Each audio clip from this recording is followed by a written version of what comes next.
Quem poderá compreender a glória com quem a Santíssima Virgem Maria subiu aos céus? Dizia São Bernardo.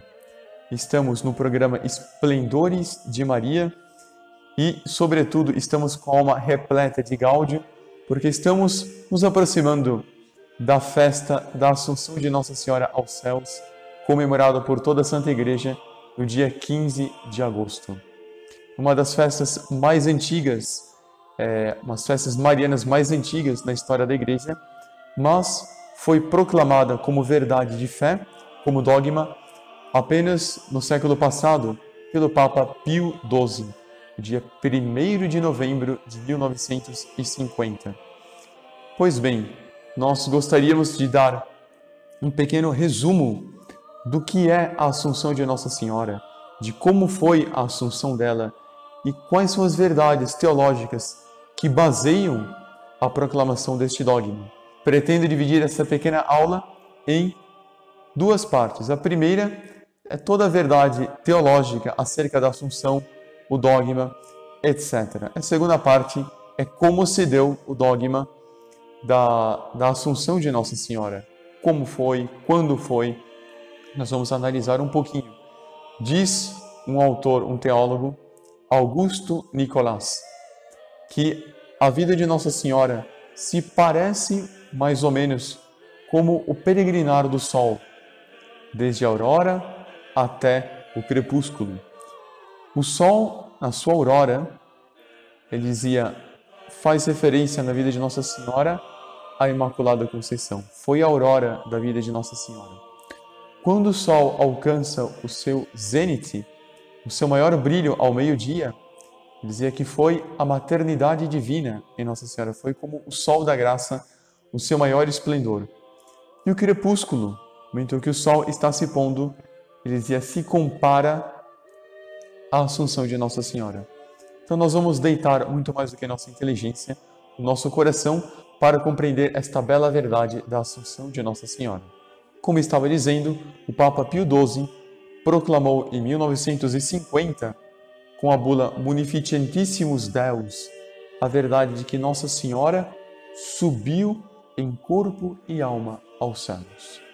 Eu gostaria apenas de ler o pequeno trecho, a pequena frase da bula que diz essa verdade. O Papa, ele começa dizendo, com a autoridade do nosso ministério, depois de ter rezado muito, pedindo luzes ao Espírito Santo, tendo confiado a São Pedro e São Paulo, defino que, e vem esta frase magnífica, declaramos e definimos ser dogma divinamente revelado que a Imaculada Mãe de Deus, a sempre Virgem Maria, terminando o curso da vida terrestre, foi assunta em corpo e alma à glória celestial. Essa é a frase que define. Há toda uma discussão teológica se Nossa Senhora morreu ou se Nossa Senhora não morreu. Se nós fôssemos entrar nessa discussão teológica, demoraríamos horas. Existem argumentos tanto a favor quanto contra. Mas, sobretudo, o mais importante é nós basearmos com as próprias palavras do Papa Pio XII porque o Papa declarou que Nossa Senhora subiu em corpo e alma aos céus. Nosso Senhor Jesus Cristo, Ele, com a sua paixão e a sua gloriosa ressurreição, Ele venceu o pecado e a morte. É o que diz São Paulo em uma das suas epístolas. Ora, todos aqueles que são batizados, eles se incorporam a Nosso Senhor Jesus Cristo e eles vencem o pecado e a morte. É claro que todos os efeitos desta vitória sobre o pecado e a morte, para nós, para o comum dos homens, se dará apenas no juízo final que nós ressuscitaremos. Porém, Nossa Senhora não estava sujeita ao pecado. Ela foi imune da mancha do pecado original. Por isso, não convinha que o corpo dela fosse sujeita à corrupção do túmulo. É o que diz Pio XII. Portanto, Nossa Senhora, ela, logo depois de terminar o trânsito dela, o curso dela aqui na Terra, ela foi levada em corpo e alma aos céus. Propriamente, a Assunção de Nossa Senhora, o que é, teologicamente falando? Teologicamente falando, a Assunção de Nossa Senhora não é senão a ressurreição dela. Assim como Nosso Senhor Jesus Cristo ressuscitou no terceiro dia e subiu aos céus, Nossa Senhora também, ela teve a sua alma gloriosa unida ao corpo, depois de ver a Deus, e com a força dessa glória, com os dons já do corpo glorioso, ela subiu aos céus. Muitos acham que Nossa Senhora subiu aos céus, que os anjos a levaram. É verdade que os anjos estavam ali acompanhando ela neste cortejo triunfal, mas ela não precisou que os anjos levassem a ela, porque ela, já estando com a alma na visão beatífica, e esta alma gloriosa assumindo o corpo, ela, com os dons do corpo glorioso, da agilidade, ela própria subiu aos céus. Dizemos Assunção e Ascensão, Ascensão para Nosso Senhor e Assunção para Nossa Senhora, apenas para diferenciar, porque Nossa Senhora subiu aos céus depois que ela teve a sua ressurreição, e Nosso Senhor ascendeu aos céus depois da ressurreição, mas ele poderia fazer muito antes, por causa que a pessoa dele era divina. A verdade, então, da Assunção de Nossa Senhora aos céus é da ressurreição de Nossa Senhora, e depois dessa ressurreição que ela subiu aos céus em corpo e alma. Resumindo, a parte teológica é esta. Bem resumida, daria para fazer um curso sobre essa verdade. Mas eu gostaria de trazer um pouquinho a narração de como foi a assunção dela aos céus, como se deu. Todos gostam de saber como se deram os episódios. Alguém poderia objetar, mas padre, no Evangelho não diz como Nossa Senhora subiu aos céus. Como o senhor vai descobrir como foi? É verdade, eu sei que no Evangelho não está, mas a Igreja, além das Sagradas Escrituras, tem também uma fonte para o seu magistério, que é a fonte da tradição. E tantos padres da Igreja, tantos escritores eclesiásticos, tantos santos, ou tiveram revelações, ou tiveram meditações, ou imaginaram, por mais que não seja magistério absoluto, é tão bonito que ou foi assim, ou foi mais bonito ainda. E nosso fundador, o Monsenhor João, ele quis compilar todas esses tesouros da piedade católica em um livro, que é o livro Maria Santíssima, o Paraíso de Deus revelado aos homens. E neste livro, que é uma maravilha, são 3 volumes, nesta maravilha de livro, ele imagina e ele compõe a cena de como foi a Assunção de Nossa Senhora aos céus. Depois que Nosso Senhor subiu aos céus, Nossa Senhora permaneceu aqui na terra com São João para dar forças à Igreja, para aconselhar os apóstolos, para rezar, para orientar os novos costumes que surgiam na Igreja. Mas, depois de alguns anos em companhia de São João em Éfeso, Nossa Senhora recebeu uma palavra de seu Divino Filho de que estava terminando a sua vida na terra e que ela deveria subir aos céus. E Nosso Senhor perguntou a ela o que ela preferia. Se ela preferia não morrer, pois ela é concebida sem pecado original, Nosso Senhor poderia perfeitamente, Nosso Senhor é Deus, poderia fazer este milagre com ela, ou se ela preferia morrer, seguir o fim de todos os mortais. E Nossa Senhora virou-se para o seu Divino Filho e disse: meu Divino Filho, se vós morrestes na cruz, quem sou eu para não seguir-vos pelo mesmo caminho? Eu prefiro a morte. E Nosso Senhor Jesus Cristo aqueceu, aceitou, mas disse, com uma condição, minha mãe, é que vós não sofrereis as dores da morte. E a partir de então, Nossa Senhora começou a se preparar para o grande momento, mas mais do que preparar a alma dela, ela começou a preparar as almas os que estavam em volta. E ela também, Monsenhor João, diz que houve um evangelho muito impressionante. Assim como São Gabriel anunciou a encarnação do Verbo, nos últimos dias da vida de Nossa Senhora, São Gabriel novamente apareceu a Nossa Senhora em companhia dos outros 6 arcanjos. São 7 arcanjos que estão sempre diante do Altíssimo, como diz Apocalipse, diz também o livro de Tobias.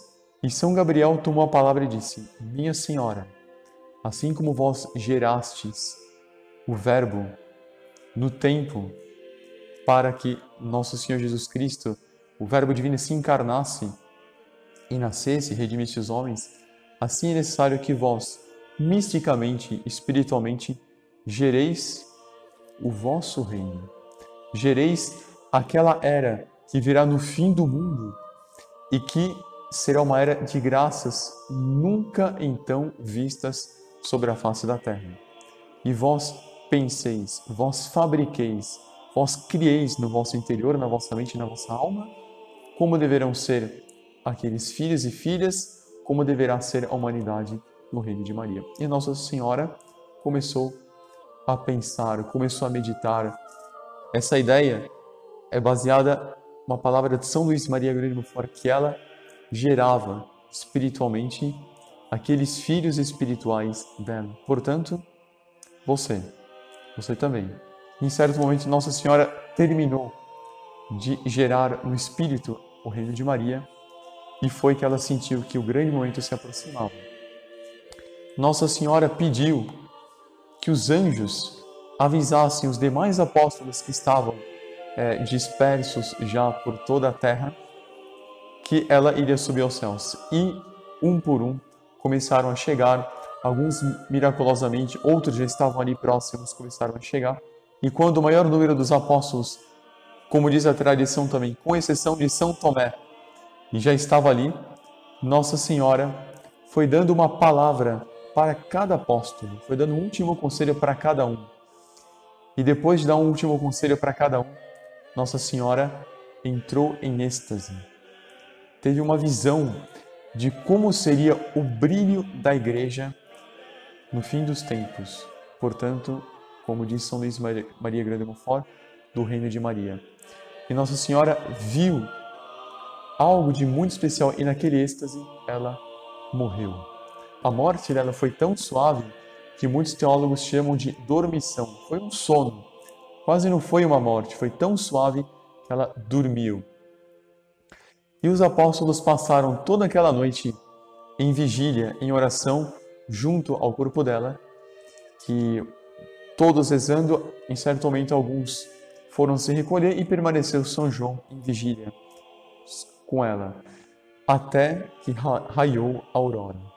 E junto com o raiar da aurora, Nossa Senhora também acordou, mas já com a alma inteiramente glorificada, porque desde o momento que ela morreu, a alma dela viu a Deus, portanto a alma estava na glória, e quando ela acordou de manhã, foi a ressurreição dela, ela ressuscitou, e misticamente ela mostrou o seu Imaculado Coração, todo glorioso, com lírios, com flores em volta, mostrando que o Imaculado Coração dela justamente estava ali para trazer a graças para os homens. Ela estava com o coração florido misticamente, e misticamente também ela portava o mesmo lírio que São José, o bastão florido de São José, que ele lhe havia presenteado no dia do seu casamento. Esse lírio representava a união de Nossa Senhora com a Igreja, com o corpo místico. São João mandou avisar os demais apóstolos foram chegando. No quarto, Nossa Senhora deu uma última bênção e começou a se elevar aos céus. E quando ela já estava no alto, chegou São Tomé. Não que ele tivesse demorado por algum relaxamento dele, não. Ele demorou justamente porque ele estava numa última palavra, numa pregação, num apostolado, e não tinha como deixar ali terminado. Mas os anjos o levaram a tempo, e Nossa Senhora ficou com pena dele, porque São Tomé não teve todo aquele convívio. do dia anterior e do momento da ressurreição dela. Então Nossa Senhora tirou o cinto dela e jogou a São Tomé. E São Tomé ganhou um grande presente, que era o cinto de Nossa Senhora.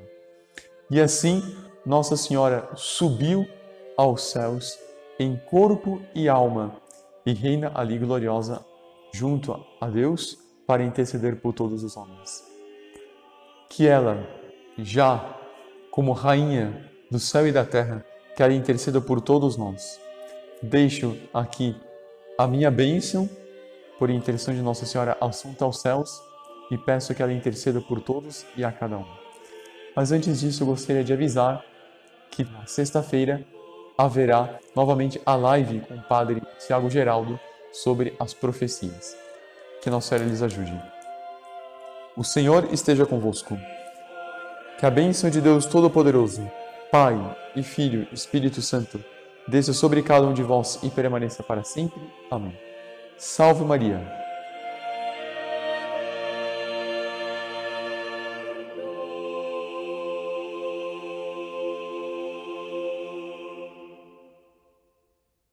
O Maria Virgo pia, plena Dei gratia.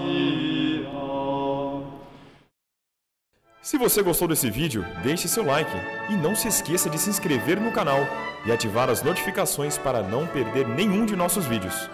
Comente e compartilhe com seus amigos.